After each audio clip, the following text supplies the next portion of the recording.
لە سێبەری باوەڕدا بەرجی یەکەم نووسینی مامۆستا فەتحوڵڵا گولان بەڵگەکانی تەوحید و ئامانجەکانی بەدیهاتن چەند بەڵگەیەکی پوخت لەسەر بوونی خوا. سەلماندنی بوون هەمیشە لە سەلماندنی نەبوون ئاسانترە. دەتوانین تەنها بە پیشاندانی تاقە سێوێک بوونی جۆرێکی سێو لەسەر زەویدا بسەلمێنین، بەڵام ئەو کەسەی کە لافی نەبوونی لێدەدات پێویستە هەموو گۆی زەوی بگرە سەران سەری گەردوون بگەڕێت و پاشان دەتوانێت نەفیەکەی بسەلمێنێت. ئەمەش مانای قورسی و سەختیەکە لە ئاستی مەحاڵدا، کەواتە دەتوانین بڵین کە نەبوون هەرگیز ناکرێت بسەلمێنرێت. ڕایدوو چەسپێنەر لە بابەتێکی دیاریکراودا سەردەخرێت بەسەر هەزاران کەسدا لەوانەی کە نەفی و ئینکار دەکەن. ئەگەر دوو کەس لەسەر حەقیقەتێک ڕێککەوت بن، لە بەرامبەریدا بۆچوونی شەخصی هەزاران کەس کە لە پەنجەرەی تایبەتی خۆیانەوە دەڕوانن هیچ مانایەکی نییە. ئەگەر کۆشکێک 1000 دەرگای هەبێت و 999 دانەیان کراوە بن و تەنها یەک دانەیان داخراو بێت، کەس ناتوانێت بانگەشەی ئەوە بکات کە ئەو کۆشکە داخراوە. ئەو کەسەی ئینکاری خوایەتی دەکات هەمیشە سەرنجەکان تەنها بۆ ئەو تاکە دەرگا داخراوە ڕادەچێشێت و دەیەوێت ئەوەمان پیشان بدات. لە ڕاستیدا ئەو دەرگایەش بەهۆی پەردەیەکەوە کە بەسەر چاوی ئەو و هاوشێوەکانیدا دادراوەتەوە داخراوە بەڕووی جیهانی ڕۆحیاندا. ئەجینا سەبارەت بە ئیماندار دەرگای داخراوبوونی نییە، ئەوەندە بەسە کە خەڵکی بە ئەنقاس چاوی خۆیان نەنوخێنن. خۆی لە خۆیدا 999 دانەی دەرگاکان بەڕووی هەموواندا کراوەیە، هەتا سەرپشتیش کراوەیە. ئەمەش تەنها چەندانەیەکە لەو دەرگا و بەڵگانە. 1. بەڵگەی ئیمکان. جیهان لە جۆری ممکیناتە، واتە هەبوون و نەبوونی یەکسانە. هەروەکو ئێستا هەیە دەشکرا نەبوایە. لە کاتی بوونیشیدا هەڵبژێردانی یەکێک لە نێوان شێوازە جۆراوجۆر و بێسنوورەکانی بوون سەبارەت بە بوونەوەرێکی دیاریکرا و دیسان لە چوارچێوەی ئیمکاندایە، واتە بەلایەنی کەمەوە بە ئەندازەی چانسی بۆ هەبوون گریمانی نەبوونیشی هەیە. هەموو ممکینێک وابەستەی هۆکارێکە لە دەرەوەی خۆی، کەواتە سەرەتایەکێک هەیە کە بوونی بەسەر نەبوونیدا و پاشان یەکێک لە شێوە و تایبەتمەندیەکانی هەبوون بەسەر گشت شێواز و چۆنیەتێ زۆر و بێسنوورەکانی تری بووندا هەڵدەبژێرێت کە ئەویش خوای گەورەیە. 2.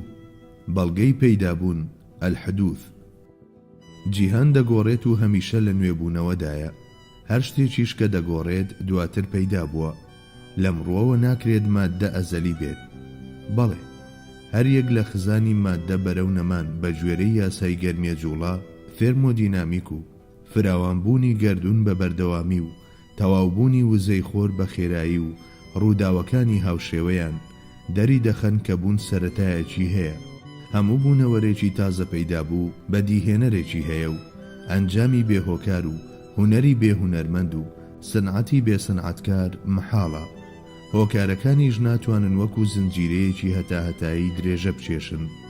کەواتە ئەم جیهانی مادیەی کە بە بەردەوامی لە گۆڕاندایە و ئەزەلی نییە و دواتر پەیدا بووە و محتاجی هۆکاری یەکەمە، پەیداکار و بەدیهێنەرێکی هەیە کە ئەویش خوای گەورەیە. 3. بەڵگەی ژیان. ژیان نهێنی و مەتەڵێکی ناسکوونیانە. بەڵێ، ئەو هێندە سەرسوڕهێنەرە کە بە هۆکارە ڕواڵەتیەکان ڕابە ناکرێت و لەو ڕۆژەوە کە ئاماژە بە بەدیهێنەری مەزن دەکات ڕوون و نیان و بێگەردە. بەڵێ، ژیان ڕاستەوخۆ پەنجە بۆ بەدیهێنەرەکەی درێژ دەکات و ئەو ڕادەگەیەنێت. ژیان ڕووداوێکی ئەفسوناوی وایە کە بە نهێنی و مەتەڵ ئامێزیەکەی زانایان و بەڕوونی و بێگەردیەکەیشی خەڵکانی عەوام تووشی سەرسامی و سەرسوڕمان دەکات. و ژیان بە زمانی حاڵ دەڵێت ئەوە تەنها خوایە کە من دەهێنێتە بوون و دەمخوڵقێنێت. 4. بەڵگەی ڕێسا و ڕێکوپێکی.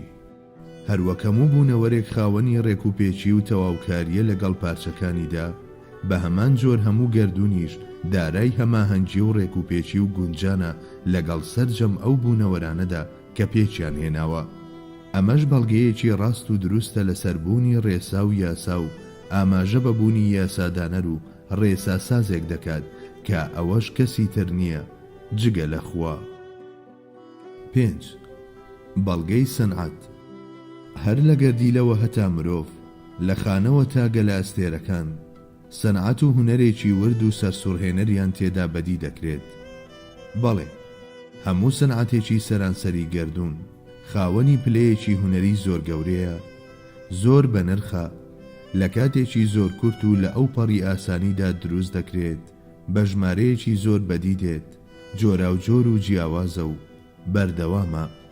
ئەمە لە حاڵێکدا بەڕواڵە دوا دەردەکەوێت، پێویستە ئەو شتانەی کە ژمارەیان زۆرە و ئاسان پەیدا دەبن و تێکەڵ و پێکەڵن هونەر و نرخێکی وەهایان نەبێت. بەڵام کاتێک بەدیهێنەر ئەڵڵایە، ئەوە هەموو شتێک دەگۆڕێت و تەنانەت شتە پێچەوانەکانیش پێکەوە کۆ دەبنەوە. 6. بەڵگەی حیکمەت و مەبەست. لە هەموو بوونەوەرێکدا ئامانج و مەبەست و سوود و ئەنجامێکی تایبەت بەخۆی ڕەچاو کراوە و تەنانەت لە گەردیلەیەکی بچووکیشدا حاڵەتێک بەرچاو ناکەوێت کە بە بێمانایی و زیادەڕەوی و بێمەبەستی ئەژمار بکرێت، لە حاڵێکدا نە لە جیهانی مادەدا و نە لە دنیای ڕووەک و ئاژەڵاندا و نە لە شتان و ڕووداوەکاندا شعور و ئیدراک بوونیان نییە، هەتا ئەم زنجیرەیەی ئامانج و مەبەستەکان بە هەتاهەتایی بەردەوام بێت، کەواتە تەنها بەگەڕاندنەوەی ئەم هەڵسوڕانە پڕ لە حیکمەتەی گەردوون و ئامانج و مەبەستەکانی ناوی بۆ خوایەکی بەدیهێنەر دەتوانین ڕێگایەکی معقول بگرینە بەر. 7. بەڵگەی شەفەقەت و بەزەیی و ڕۆزی.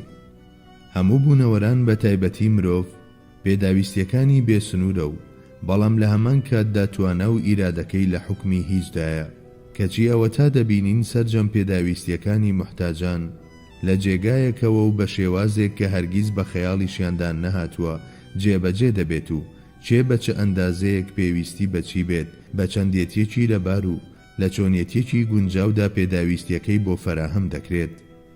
هاتنی یارمەتی و گونجانی تەواوەتی ئەم یارمەتیە لەگەڵ پێداویستیەکەدا بە ئاشکرا دەری دەخات دەستێکی خاوەن شەفەقەت کە لە خودی شتان لە خۆیانەوە نزیکترە وەڵامی سەرجەم ئەم داخوازیانە دەداتەوە.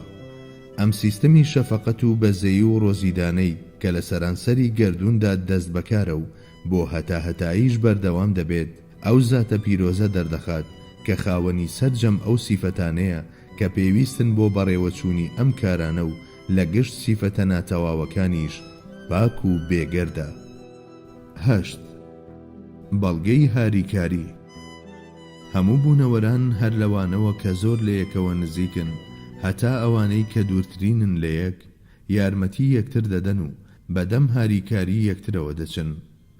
بۆ نمونە، دوو جۆر کە هیچ پەیوەندیەکیان لە نێواندا نییە لە هاریکاریەکی لەم شێوەیەدا وەک پارچەکانی یەک شتیان لێدێت و یەکتری تەواو دەکەن.